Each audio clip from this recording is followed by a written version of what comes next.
So welcome to Enlightened World Network and Author's Corner. My name is Kevin Schoeninger, and I'm an author and teacher of mind-body training, including mindfulness, meditation, Qigong, and Reiki. And I'm very pleased to introduce you to Stephen Altair. So welcome, Stephen. Hello, Kevin. Lovely to be here, truly. Thank you. So Stephen is a teacher, healer, musician, mystic, author, and he teaches a way of love and unity and harmony for the new Gaia, which we are co-creating. And I've had the pleasure to get to know Stephen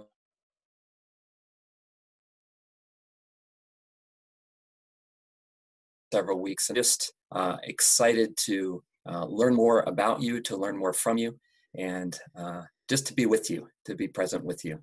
It's an honor. Thank you. And for me too, Kevin, truly a deep honor. I'm very grateful to be here. Thank you. So, Stephen, your latest book is Diary of a Yogi, a Book of Awakening.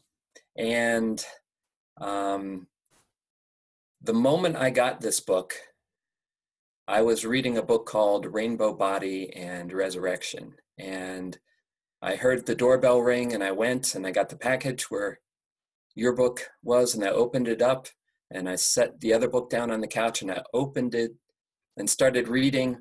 And within a few pages, I read about rainbow body and the light body, and I just said, oh, this is meant to be.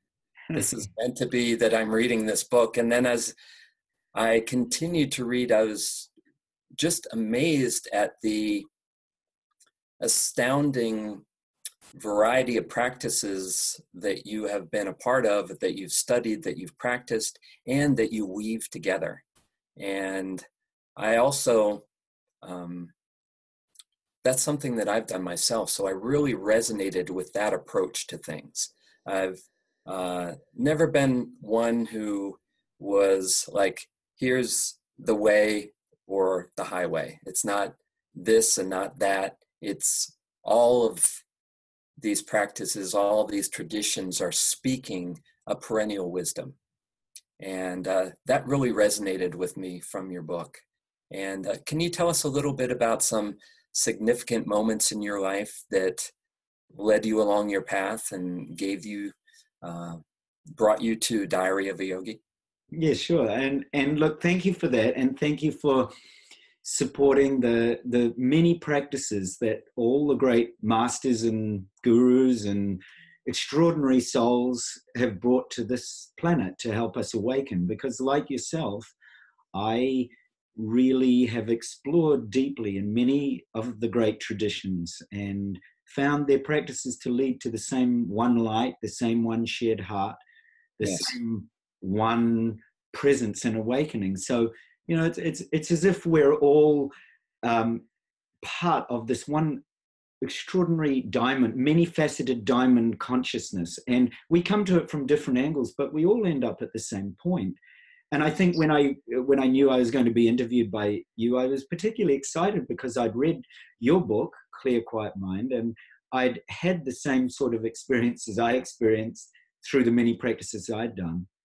And I've shared with you practices like Reiki and Tai Chi, you know, deep practices of awakening and meditation, you know, time and stillness, out alone in nature. I'd had those same experiences. So reading your book and contemplating my book and the energies and the consciousness that are contained in both, it created a lot of joy. It gave me a lot of deep interconnectedness and interbeing. You know, often I feel on this planet, we're really here to learn how to reach out and touch each other's hearts and to connect with the beauty in each other's hearts and the beauty of our different perspectives too, rather than seeing the division in them, rather than talking about, well, one way is the right way. It's to see the multiplicity of perspectives and see that as just, that's all it is. They are just perspectives, and they all lead us home, and they all touch us in the same one shared heart. So that deep, you know, compassion and sense of understanding and that interbeing to me is such an important part of being alive and honoring this precious human life that I share, that you share, that everybody else shares. Yes. So the, you know, those significant moments. One of them was a dream when I was a very little fellow, when I was just 2 years old. I had a recurring dream from when I was 2 to when I was 3. It was exactly the same dream every night. Every single night I woke up screaming. I can remember the dream as vividly as me doing my teeth this morning. The dream was obviously put there for a reason. It was a sign in my life. But at that time, my consciousness was not awake enough to separate out from the fear of what happened in the dream. And instead, I woke every night screaming. And my parents thought that I was an epileptic. They thought perhaps I had epilepsy. And from the ages of 2 to 3, I went through a multiplicity of hospital tests, doctors, specialists, people trying to find out what was wrong with me. So from that early age, there was something where I thought, okay, by having this sort of experience, whatever it was, maybe there is something wrong with me. And there's a certain amount of doubt that comes in when you've got a lot of specialists saying, well, there's something wrong, but we don't know what it is. Whereas in fact, the dream was very simple. And in the dream, I was dressed in robes, a bit like this is a Samway robe I'm wearing. It's a monk's robe from Japan. In the dream, I was wearing, I can remember it very clearly, an ochre kind of robe that belonged to some other culture from me at that time. I was born in New Zealand. I'm a Maori Hawaiian by birth, and I had no experience whatsoever of Tibet or any monk at that point, other than our family parish priest. I was brought up a Catholic, and so my only experience was going to church. We didn't have television. My life was pretty, I would say it was pretty simple in that sense. And here I was, waking up in the middle of the night, dressed in these ochre robes, walking across a bridge. And on the bridge, something really dramatic happened. There was all sorts of chaos and confusion happening around me. And yet I felt a presence. I still remember at that time in the dream, I felt an extraordinary depth of being there. Like I knew I was in this place. And in some cases I looked at it from above, and in some cases I was right there in the person. It's kind of the perspective slightly changed from night to night, but the actual events were the same. And then I was always with somebody else. I was with someone who was in the same state of confusion about what was happening around me, and yet I knew I'd done something that helped me to keep this presence. And then suddenly I would be tossed off this bridge, and I would fall into a space, a chasm. In the book, I've described it like a river, and I believe it was a river in some senses, but the actual feeling was falling into a vast chasm because I was dying. So I knew that I was dying in the dream. I even knew in my little 2 to 3 year old self that something awful was happening to me.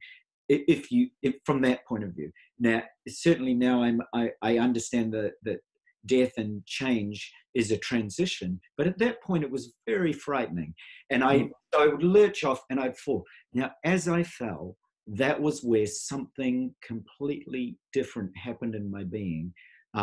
When I fell, I would start to scream. However, at the point of my screaming, a vast voice, a sound, and that sound still today, it sounds to me like that.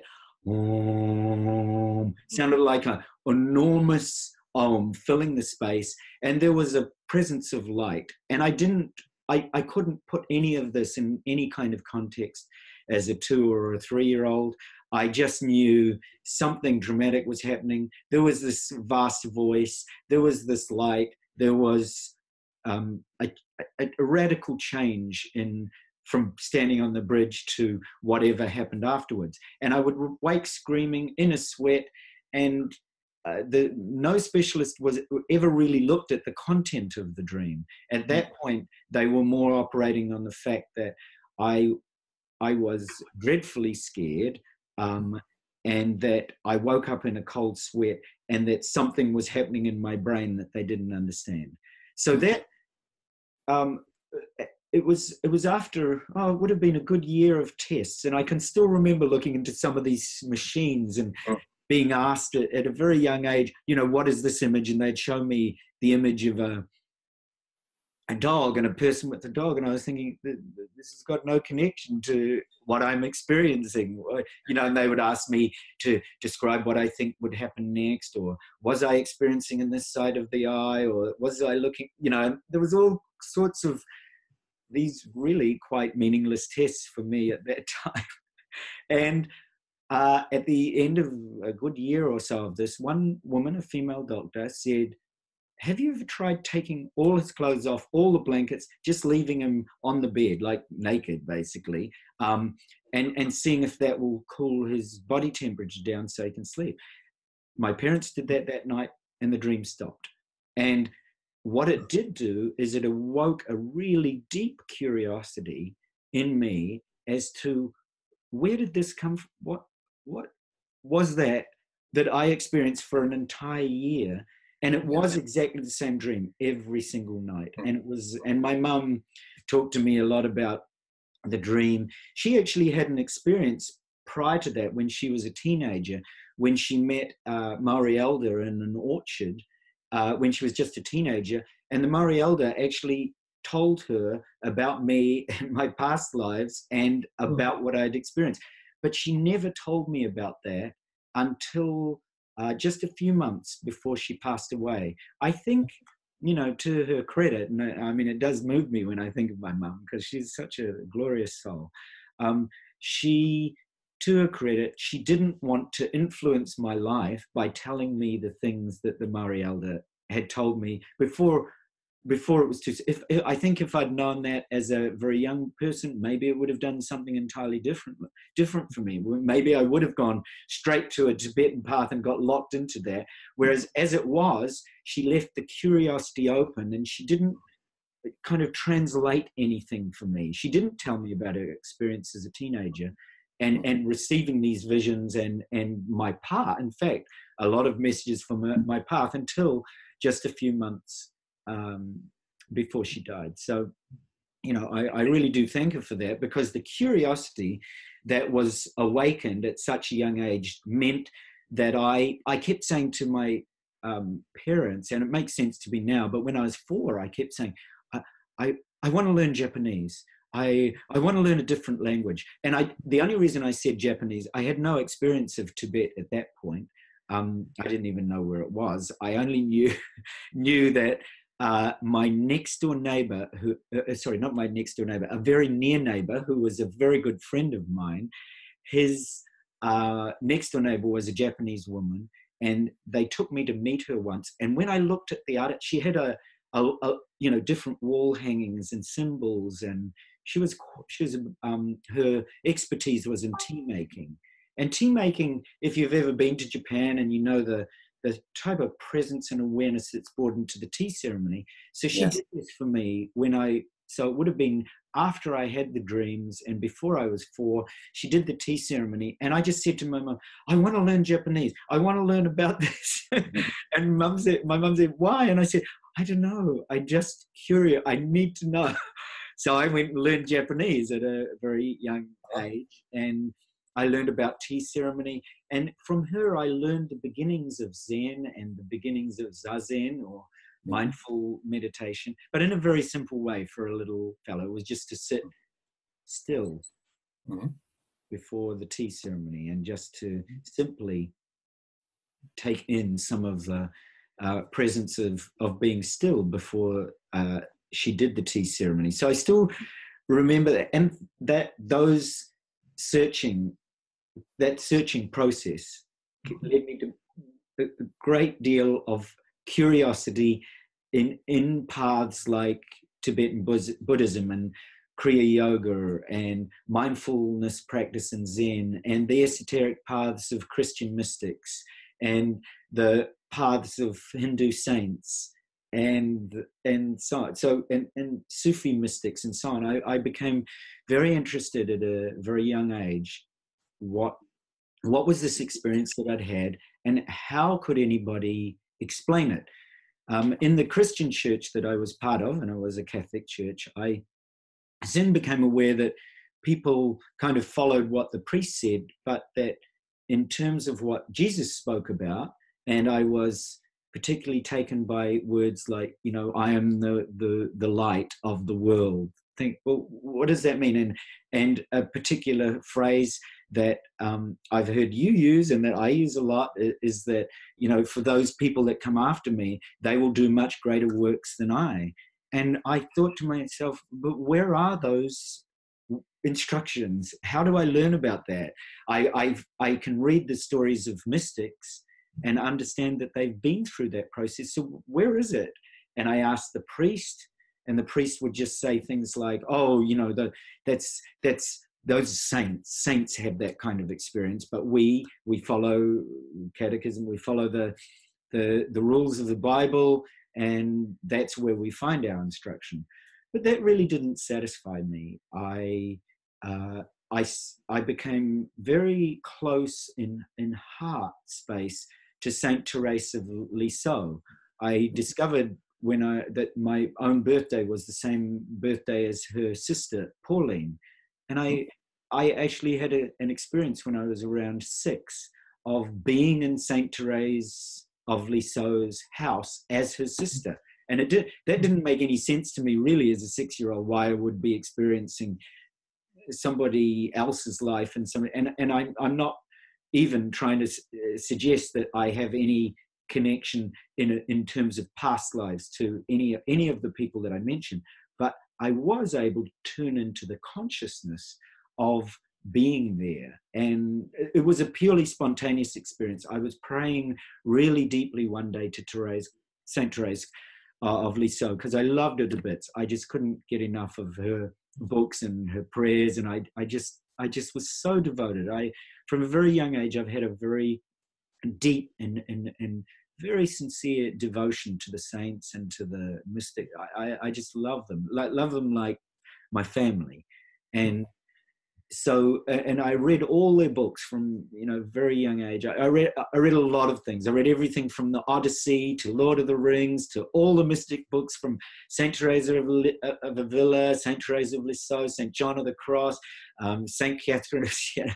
I just absorbed Saint Ignatius of Loyola. I did all their spiritual practice when I was very young. I wanted to find out where were these instructions that Jesus had left, Yes, exactly. Where are they?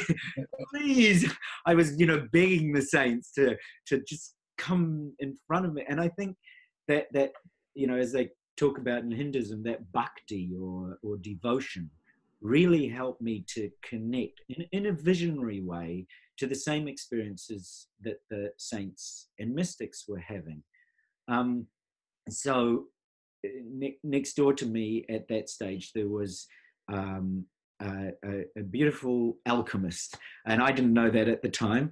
And she was, I was every day, I think, as a young boy of 8 or 9, I was entranced by this lady that lived next door that seemed to glide across pathways. I think I was convinced she could fly or something like that at that young and tender age. So, and she was my curiosity benefactor. Any questions I had, we had a fence between the two houses. I'd talk across the fence. I'd say, "Oh, can you tell me anything about the Bible and Jesus? Are there any other ways that I can learn it?" And she'd say, "Oh, perhaps you could look at the Gnostic Gospels," or and so on. And then one day, I think I was around 12 at this point, and I was really quite frustrated with the answers I was getting. And in fact, I'd gone across to the church and I'd said to the priest in a very, robust, sort of brave way, "Look, if you're not going to give me any answers, I'm going to look elsewhere." And he said, "You don't want to do that, that means you're going to leave the church." And I said, no, I really need answers. I said, I'm not getting them from I still remember I'd made a special appointment with him. And it was so funny at that stage, because I used to host mass for my family. So I took the mass. I wasn't satisfied with the way the church was doing it. So I thought, I'm going to have mass every day and every weekend at my home. So a number of things happened at the age of 12. I told the priest that I was no longer going to be coming to church. I read a book called Portrait of the Artist as a Young Man by James Joyce, which really Stephen Dedalus, the artist and the mystic. I felt just like him. I thought, this is written for me. And I also spoke to my next door neighbor. And her name is Susie. She's just a remarkable soul. She's been my guardian angel forever. And I said to her, I want to learn about magic, about the instructions of Jesus, about saints and mystics. And, you know, I mean, again, it just touches me because she held, excuse me, mate. She held that pivotal key. So she held the key in the form of 2 books. She took me into her house and she gave me a book called Autobiography of a Yogi. Yes. And honestly, that book changed my life. And at the same time, she gave me the Kabbalion. And the Kabbalion has a set of alchemical or hermetic principles, like the principle of polarity, the principle of correspondence, and so on, that I read these 2 books in unison. At the same time, I was starting to do yoga, and my dad had a bet with me that all this stuff, this yoga and Yogananda, whoever they were, you know, it wasn't science. My dad was a trained scientist. He managed a hospital unit. And my mum actually was a head nurse of another hospital. So I would say to my friends, I was in and out of hospitals all my life. And they'd say, well, you see. And I was helping my folk, helping my parents. So my dad said, you're reading this autobiography? What is this book? And he read a little bit of it and he said, oh, it's all just, you know, it's just, isn't it made up? It's just stuff that happens to people. It's not real. I said, tell you what, I said, I'm going to be doing yoga and I'm going to be meditating right up until I'm age 99. And he said, I'll make you a bet, $1. You won't. You're going to drop this in a few years. It's just a passing phase. And I said, no, I'll take that on. Now, my father's passed away. He won't be around to collect. But here I am still now, 40 odd years on from there. And I'm still, the bet was that I'd do it every night and every morning. So, with great gratitude to my father, I do believe he was, without knowing, he was an inspiring force in my life to bring me on the path and to say, I'm going to give you the discipline, and it might be in the form of a $1 coin bet, but this is how we're going to do it. He put a challenge to you. Sorry? He put a challenge to you. Yes, he did. We must have made some sort of soul contract or something. So all these things happened around the age of 12 or 13, and they were incredibly transformative because they gave me a really deep insight into, a way, a path. And when I read Autobiography of a Yogi, that truly did touch me in a very deep way. And at that stage when I read it, I thought very much from reading, I thought, I'm going to write a book like this one day. And at exactly the same stage, one of my favorite English teachers at the time, well, in fact, one of my favorite teachers in life, and again, he put the seed in, his name was Mr. Lake. He's a beautiful fellow. He saw something in me and he said, you've got the ability to be a writer. Can you actually do something for me? And he said, I want you to take any book, preferably a fiction book. And I said, well, okay, I'll take James Mitchell of the Drifters. And he said, can you write to me like that and about that, and maybe not in a review, but just like just a stream of consciousness stuff, whatever comes.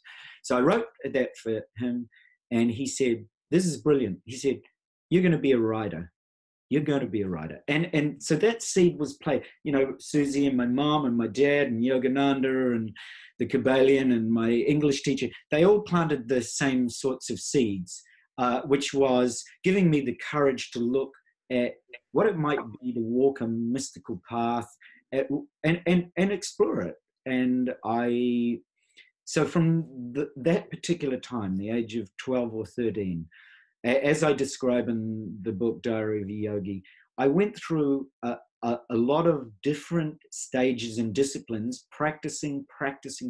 I mean, one of the keys I would say is to anybody that listens or reads the book is it's so important to practice. If you do something and then drop it, then really you haven't gone to any real depth in the practice, and you may not find out what it means to truly sit and embrace it and be with that. Because in fact, the same practice that, for example, you find if you do Yogananda's Kriya Yoga, that kind of discipline allows you then to approach all the obstacles that come in your life and apply the same perseverance and love and devotion and embrace of those obstacles.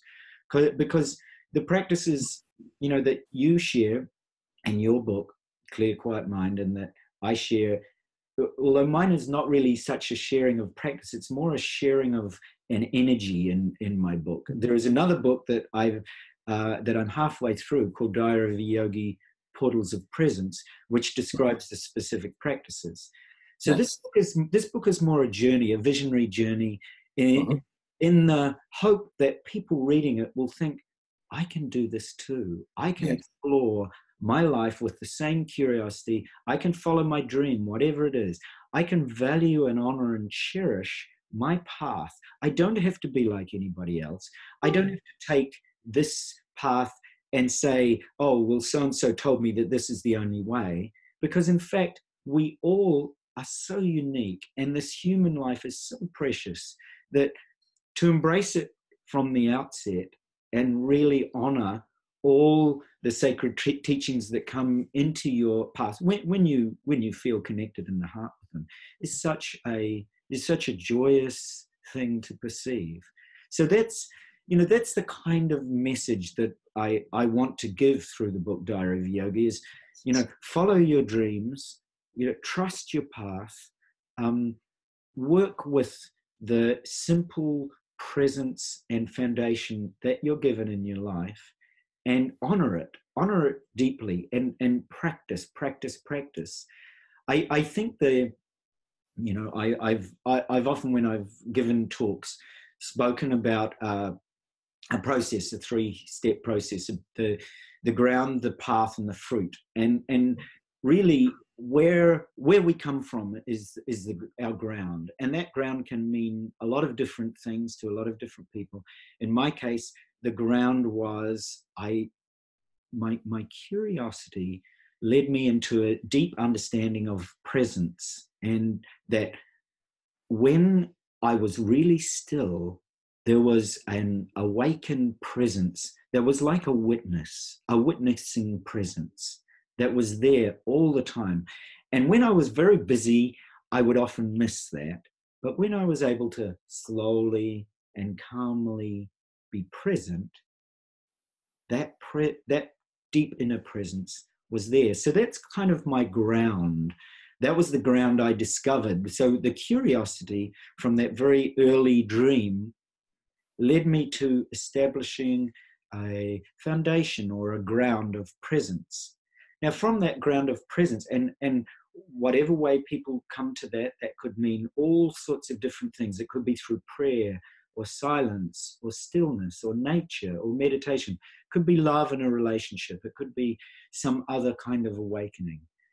But when that ground is there, that really simple, still presence, then the path becomes really so much clearer, because every step of the way, if you come across then a book like Diary of a Yogi, for example, like Autobiography of a Yogi, as I did with Yogananda, then you read it from that presence and you take the beauty that's in that book and you apply it to your own life in whatever way. If you're a Christian or a Buddhist or a Muslim, it doesn't matter, because you are taking the ground and you're working with the path in that way. And then the fruits, or in some traditions call them the siddhis or the powers, they are really the second part. They're not the most important part.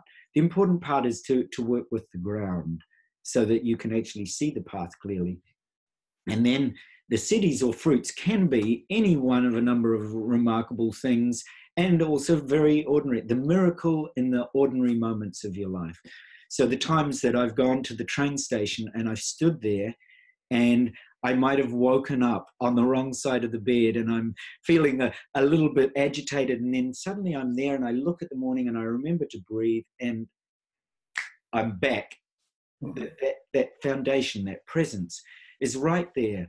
And those miracles in those ordinary moments are really the jewel in the stone. I call them the Chintamani stone, or the precious jewel in the teachings that our lives are. Because our lives are really like a sacred terma. When I studied with Sogyal Rinpoche and took an initiation in Padmasambhava's path, which is a really beautiful path of awakening. And that jewel is the same ground, path, and fruit that I'm talking about. That jewel they talk about is to be able to be present in new moment, to be in every moment, to be able to be still, to be able to be calm, to be able to be present. And so when I'd done practiced Yogananda's work for many, many years, and I practiced the Tibetan Buddhist path for many, many years, and I'd followed the paths of the mystics for many, many years, and I thought, they're all talking about the same thing. They're all talking about presence, about awakening, about a clear, quiet mind, about the beauty of this precious human existence, of the light that's awakened in our heart. So I think, I'm just in awe of life. I truly am in awe of life and in the people around me. I practice every single day seeing you, Kevin, as a bodhisattva, as a Buddha. I practice that with every single person. If somebody does something to me that maybe I didn't like, I mean, a good example was, I remember one day a businessman just angled at me and just decided to walk straight into me and didn't apologize. And I caught that frustration coming up in me. It's like a firefly dancing, and I caught it. And then as it was just before it emerged, I sat with it, and it transformed. It didn't come out as anger or frustration. It came out as his still, calm being. And I thought, I can see the bodhisattva in that man. He's tired, angry, restless, irritable. I really can feel his suffering. And I also understand that he might have looked at me as the only foreign person on the platform, decided I was a good target for his day. And that was exactly what happened. I don't need to pass any judgment on it. It was just a pure observation of something that happened, and it helped me to understand people's hearts. So I try to practice seeing this world as like a Buddha field, as a vast planet filled with light and filled with Buddhas and gods and goddesses and people who maybe haven't awoken to their path yet, but if they haven't, then I can do something about that. I can be a little more gracious, or a little kinder, or a little softer, or be just a little bit more present for them. Or in some cases, actually say, stop. I need to connect with you. I need to talk with you about the way we're connecting, and it's not working for me because here's the space I'm coming from. So sometimes I need to do that to help somebody stop. If I think they're going to do harm to someone or somebody else, at those points I will say stop, and I will try to make a deeper connection with them by expressing what's happening within for me and making simple observations. So that for me, that curiosity is a very young person. The path of the many saints and mystics and gurus and teachings that I came across led me to write the book. But more importantly, I see the book purely as a gift. It's merely one way to reach out and hold out a hand for help, to say to people, I've needed help in my life. I want to reach out to you and offer some kind of help too. What do you need? How can I help? And here's my message of love. So that's fundamentally what the book is. I see books like Clear Quiet Mind and Diary of a Yogi as being shifts in people's consciousness. In many ways, the fact that it's put in a book, I'm sure in the future there'll be many other ways of transferring this consciousness. But very simply, it is a shift. When people read, they might say, oh, I can do this, or I've had a dream like that, or I've had a visionary experience, or I've had an awakening, and they can touch that same shared heart, and they can work a little deeper with their struggles or obstacles. And if the book has done that, then I feel that it's done its job. It's reached out with a message of love, and it's offered some help. And that is purely why I'm here. I have a really deep altruistic intention to help myself and others liberate from the suffering, liberate from the unquiet and the unclear mind.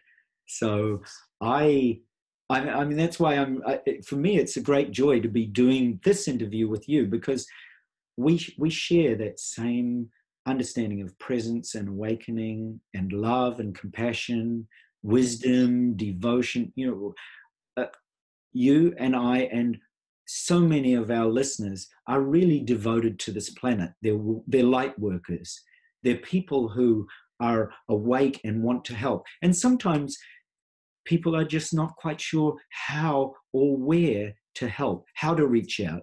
So if you and I, through this interview, can touch many, many hearts that then say, oh, here's two people we can reach out to. They can perhaps help us a little more. And in turn, I hope that people I meet can help me. You've helped me tremendously by, through the process of the Clear Quiet Mind. You helped my wife and I when we read the book to go through a transformative experience. And it's the same with Diary of a Yogi. It's more about the transformation that happens when people read and they take in words that have a particular energy and a particular intention. And that intention is to bring a message of love and to reach out and help. Beautiful. Yes. Is there one simple practice that you could share with our viewers to help touch into that space of presence? Sure. Okay. I'll give you a few minutes practice, a very simple practice of awakening to the witnessing presence. And I'll get you and everybody that's listening and watching to gently first become aware of the spine. To have a straight spine is really important for the energies in your body. I'd like you to close your eyes with me. Very simply, become aware of the presence and the light in your body. Quite often we do this in a physical way to begin, being aware of our feet, being aware of our calves and our knees, our thighs, being aware of the whole pelvic area, being aware of the stomach and chest, shoulders and arms, being aware of the neck and the face, the head.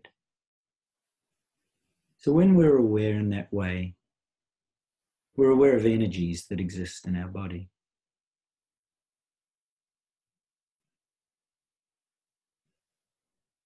We become aware that as the energies settle, as we become still, that a different consciousness awakens. So we're going to begin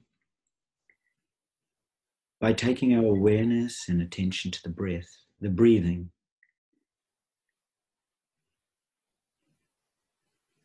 I want you to allow the breath to rise and fall in the nasal passages, breathing in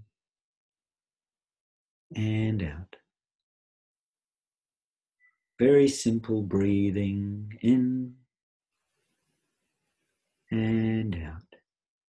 Become aware of the warmth in the nasal passages. Perhaps the coolness as you breathe in and the warmth as you breathe out.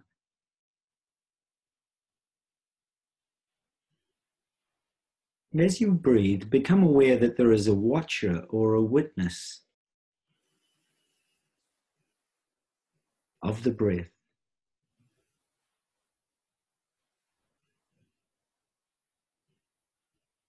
As you watch the breath,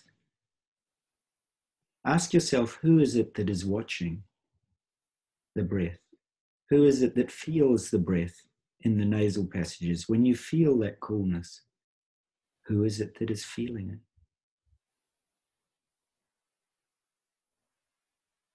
I am presence. That deep presence within, the divine presence, the witnessing presence, the watcher or the observer. Now let go of the breath. Allow yourself to enter into the stillness. As the Psalms say, be still and know God. And you're aware now of a stillness in your being. Watch the stillness now. Listen to the silence.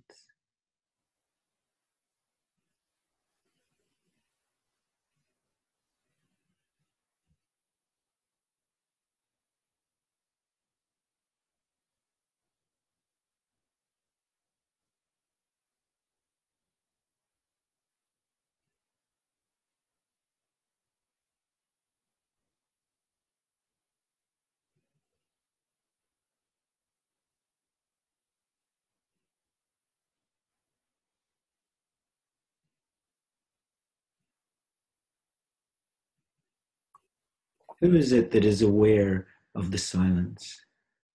Who is it that is listening to the silence? Presence. The awakened presence.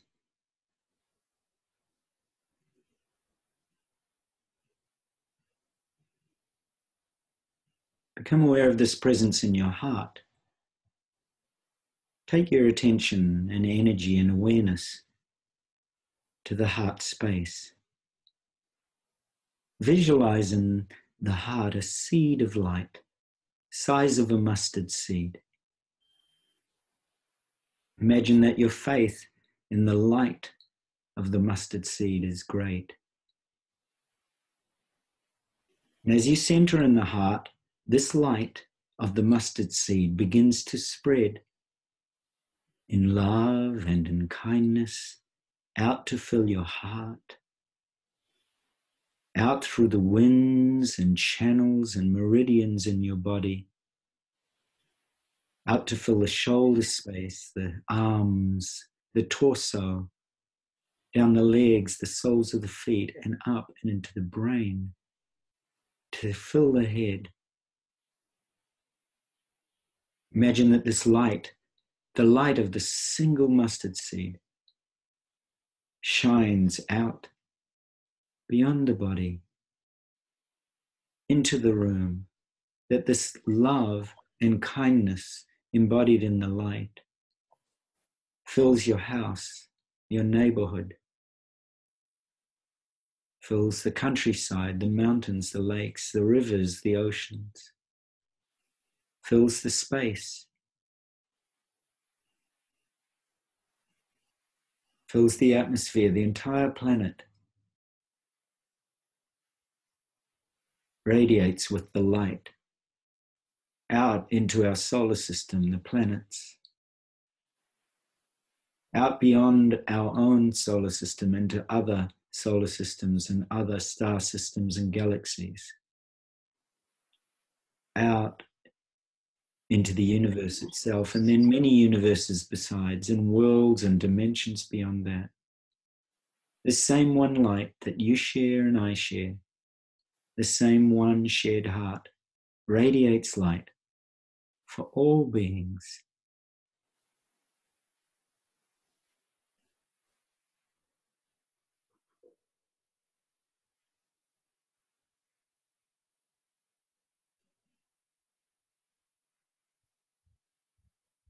I am presence, the divine presence within you, radiating the light of one shared heart.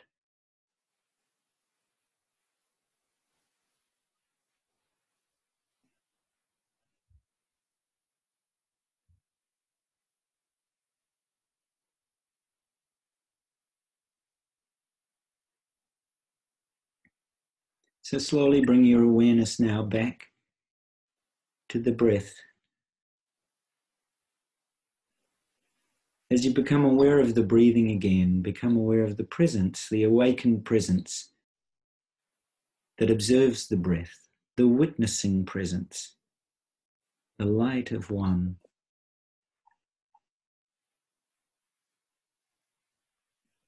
Become aware that this light is the same consciousness that Christ talked about and the Buddha talked about. The Christ consciousness is alive in you. This consciousness, this deep, still presence, is the same consciousness that Jesus used to touch and reach out to people and bring miracles into their lives by awakening this presence in them.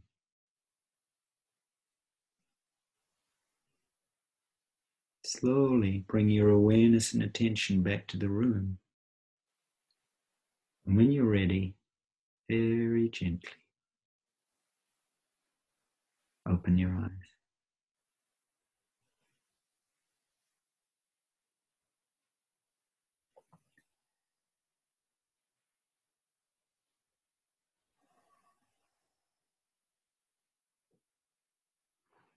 Namaste.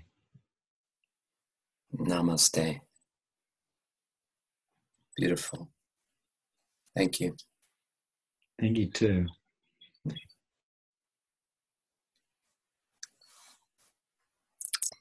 I believe our time is unfortunately drawing to a close. It's been a wonderful time listening to you and inspiring. And as I read your book, that same energy is alive in the book. And I felt hopeful, and I felt joyful, and I felt that there is hope for human beings and for our planet.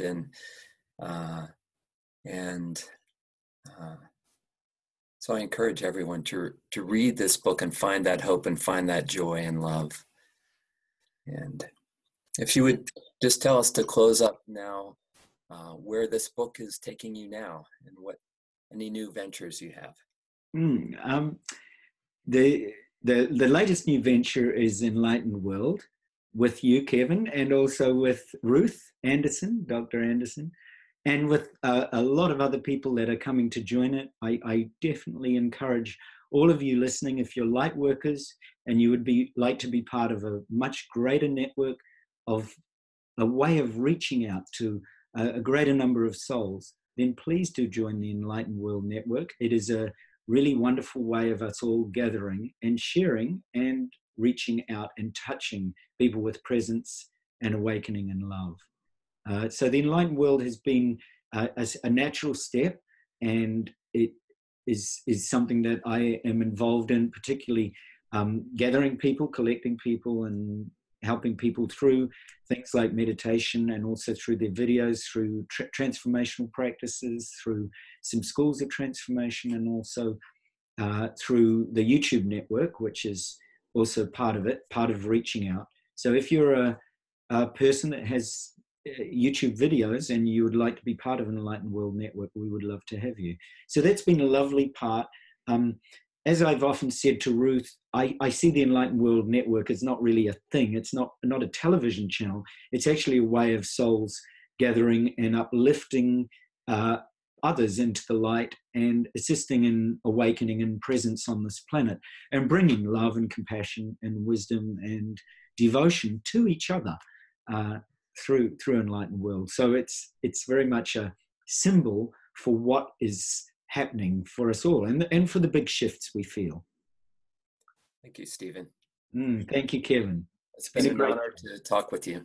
Been a great honor to talk with you too. Thank you very much. Thank you.